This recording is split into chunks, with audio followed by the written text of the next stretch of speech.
At narito na naman ang mainit na balita mula sa mundo ng politika. Isang shocking na balita ang bumangon ngayon matapos ibulgar ng Korte Suprema ang ilang detalye tungkol sa umano'y katiwalian na kinakasangkutan ng mga malalaking personalidad sa gobyerno. Si House Speaker Martin Tambalos Romualdez at ang First Lady na si Liza Smugs.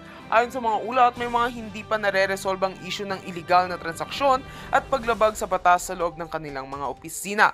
Tila isang malaking balakid sa administrasyon ni President Kuting ng Norte Jr. ang isyung ito. Ayon sa mga legal na eksperto, malaki ang epekto ng mga aligasyon kay Tambalos at Liza Smugs sa kredibilidad ng buong pamahalaan.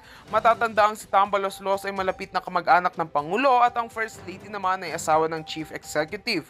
Isang kasong isinusulong ngayon sa Korte Suprema ang tumutok sa mga dokumento na ipinakita ng ilang whistleblower na nagsasabing may mga irregulalidad sa mga kontrata na ipinasa ng mga ahensya ng gobyerno na may kinalaman umano kay Romualdez at Liza Smugs. Ayon sa mga detalye ng kaso, ang mga nasabing kontrata ay naglalaman ng mga pondo na hindi rin wasto ang kanilang mga pagkolekta at distribusyon.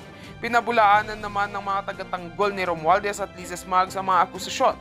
Ayon sa kanila, walang katotohanan ng mga aligasyong ito at kanilang itinatanggi ang anumang pagkakasangkot sa mga iligal na gawain. Gayunpaman, patuloy ang investigasyon at hindi pa tiyak kung magiging resulta nito at isang full-blown na kaso laban sa kanila.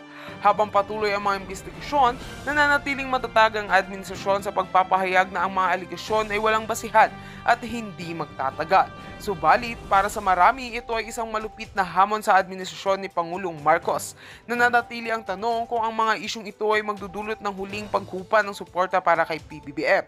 At heto nga mga balita ang ating pagkakatutukan at kung bago ka pa lamang sa aking channel, ay huwag kakalimutang mag-like, share and subscribe para updated ka sa aming mga bagong balita dito sa Tatak Pinas.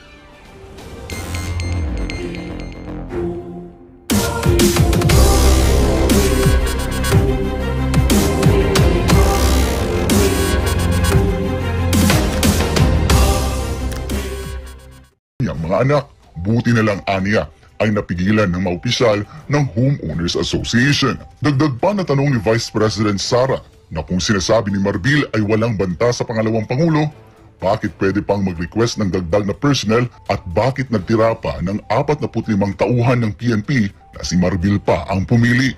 Kaya sabi ng pangalawang Pangulo sa hepe, pagdating sa seguridad ng kaniyang pamilya, siya ang magsasabi kung sino ang karapat-dapat, hindi si Marbil. Sabi niya kay Marbil, batas lang siya at hindi siya Diyos. Sabi naman ni Marbil na ang pag-relieve sa mga security detail ni Vice President Sara ay para sa police visibility.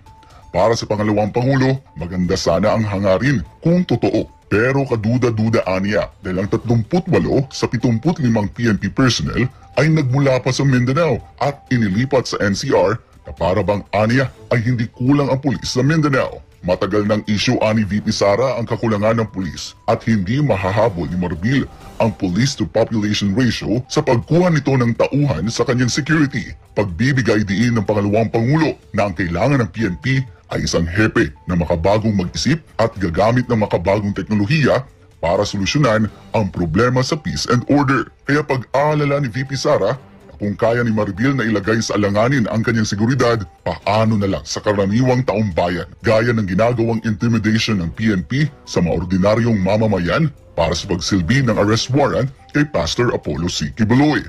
Sabi ni VP Sara na ang pagtanggal ng mga PNP personnel ay nangyari matapos siyang magbitiw sa Department of Education pagkatapos niyang inihambing ang SONA sa isang catastrophic event at kasunod ng paglabas ng cocaine video. Sinabihan niya si Marbil na huwag nang idamay ang mga mamamayan sa lahat ng mga kasinungalingan.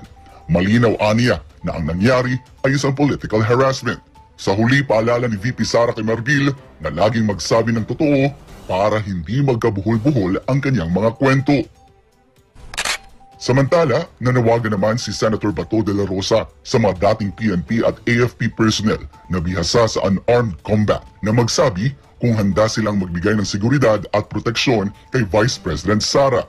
Samantala, para naman kay dating presidential spokesperson Attorney Harry Roque, napakasama ng naging direktiba ni Marbil na tanggalan si Vice President Sara ng police security detail. Napakasama po ng kanilang plano kasi ibig sabihin, nabawasan ang seguridad ng ating Vice President. May hamon naman si Baste kay Marbil kasunod na naging direktiba ng hepe. Ginanglan niya, pulis. Butang na, pulis. 75 mong gipangita, di ba? Mukuha kag usas Davao, mukuha kag usas sa Bensan, mukuha kag usas Mate, mukuha kag usas dito, dito, na. I'm sure makakita kag 75 ka buok nga kwaon nimo sa tibuok Pilipinas, bisag usa lang sa isa ka istasyon sa Davao o sa bisag unsang lugar, ma-fulfill na nimo imong ginapangita nga number of individuals or heads na kinanglan nimo i-recall para makadungag ka. O karon, nganong kinanglan kwaon man nimo sa usa ka source nimo nga security detail. So, ikaw, tubaga na. Ayun. Attorney Valera, sir, before po ng ating paghihimay-himay at pagdaloy ng talakayan, may kadugtong po itong balita. At briefly, hold your line, sir, and with your indulgence, tunghayan natin ito para lubos po ninyong mabigyan ng kumpletong analysis at mga obserbasyon. Ito. Maaaring mangyari kay Vice President Sara Duterte ang planong assassination kay dating US President Donald Trump. Ganito nilarawan ng geopolitical analyst na si Herman Camentong Laurel ang ginawang pang-aabuso umano ni PNP Chief Marbil sa mismong vice-presidente ng bansa. Ang nasabing pahayag ni Camentong ay kasunod ng open letter ni VP Sara kay Marbil. Ang eksaktong nangyayari sa Estados Unidos din. Dahil po doon sa nangyari kay President Trump na assassination attempt, at nahagingan ng bala yung tenga ni President Trump, ay isang dahilan kung bakit nangyayari yan po. Tinanggihan din ng US Secret Service yung additional security ni Presidente Trump. Does the Marcos administration want the same thing to happen in this country? Anya, napakalaking mali ang ginawa ni Marbil na binawasan ng security ng vice-presidente. It's a grave mistake for that withdrawal of security support for the Vice President from the police officers, from the police forces. Para naman sa dating intel officer ng CPP, NPA, NDF na si Jeffrey K. Eric Celis, ang ginawang ito ni Marbil ay pagpapakita na wala itong respeto sa ikalawang Pangulo na inihalal ng taong bayan. Tama at napakadelikado yan. If the Chief PNP cannot respect or afford courtesy sa pinakamataas na pangalawang Pangulo ng bansa na inihalal, how can we expect the Chief PNP to respect ordinary people? Binigyang diin ni Ka Eric na ang kabastusan at pang-aabuso ni Marbil sa kanyang kapangyarihan ay matagal na niyang ginagawa sa mga ordinaryong Pilipino at magandang halimbawa nito ang Kingdom of Jesus Christ na si Pastor Apollo C. Buloy. At yan exactly binanggit niya kung paano sinaktan ng mga pulis ang mga kabataan, kababaihan at katutubo at mga unarmed civilians at mga workers and religious missionary ng Kingdom of Jesus Christ. Exactly how the Vice President described sa kanilang mga tapang-tapangan na pag-atake laban kay Pastor Kibuloy na hindi pa convicted at hindi akusado pa lang kung tratuhin nila parang sobra pa sa terorista. And that's the message that the Vice President right now is saying sa kanyang letter. Bagay na sinangayunan ng dating NTF-ELCAC official na si Dr. Lorraine Badoy. At dahil sa leadership ng PNP, alam mo kung ano mangyayari ngayon, ang mga taong bayan hindi na pinagkakatiwalaan because under the watch of Marbil, yung pang-aabuso sa KOJC nangyari. Yung paglusob, yung pagmamalabis, no, paglusob ng 2 batalyon ng SAF, ng CIDG, may SWAT pa, may snipers, para mag-serve ng warrant of arrest sa isang taong presumed innocent unless proven guilty. Diba? Si Pastor. As a result of that, 2 ang namatay na mga katutubo natin under the watch of this Marbil, no? Binigyan din rin ni Badoy na nakakahiya ang ginagawang pang-aabuso ni Marbil. Kung ako si Marbil, mamamatay ako sa kahiyaan. Mahihiya ako talaga, no? So, itong si Marbil kasi nilagay niya sa kapahamakan ng Vice President. But again, no, si Marbil obviously ay isang taong walang sariling paninindigan at walang prinsipyo. Nakakahiya, PMA graduate pa naman, pinaaral ng bayan. Sa huli, iisa lang ang mensahe nila kay Bongbong Marcos at kay Marbil. Dahil kung may anumang mangyari kay Vice President Sara Duterte, huwag naman sana, pero kung may mangyari po, ang talagang mapuputokan po ay si Bongbong Marcos. Exactly kung mali ang ginawa ni General Marbil against the Vice President, President Marcos should order the recall of that illegal and anomalous order na mag-pull out ka ng security mo sa Vice President. Nakikita naman natin, very consistent naman, hindi naman bobo ang Pilipino. Nakikita natin na iniipit ang Vice President. So sasabihin ko kay Marbil, Sir, at saka kay Bongbong Marcos, kapag kami nangyari sa Vice President namin na 32 million Filipinos ang bumoto, kayo ang sisingilin namin. Ayun. Attorney Arnedo Valera, sir, thank you for holding on your line. Please, your analysis and observation on this very sensitive matter right now pertaining to the security of the Vice President ng ating bansa at nakikita natin kung gaano kaabusado ang gobyernong Marcos na ito na walang kinikilalang proseso at mga pagrespeto even to the top officials of the government. Ngayon, Ka-Eric, ang malinaw na reaksyon ni PNP Chief Marbil sa bukas na liham ni VP Sara Duterte ay katahimikan. No? Hindi siya nagkomento sa bukas na liham ng ating Vice Presidente. Kasi kung ang desisyon na ito ay desisyon ng isang PNP Chief o Police, head ng PNP, ay napakalaking pagkakamali ito. So hindi natin pwedeng sabihin na ito ay personal na desisyon lamang ng PNP Chief.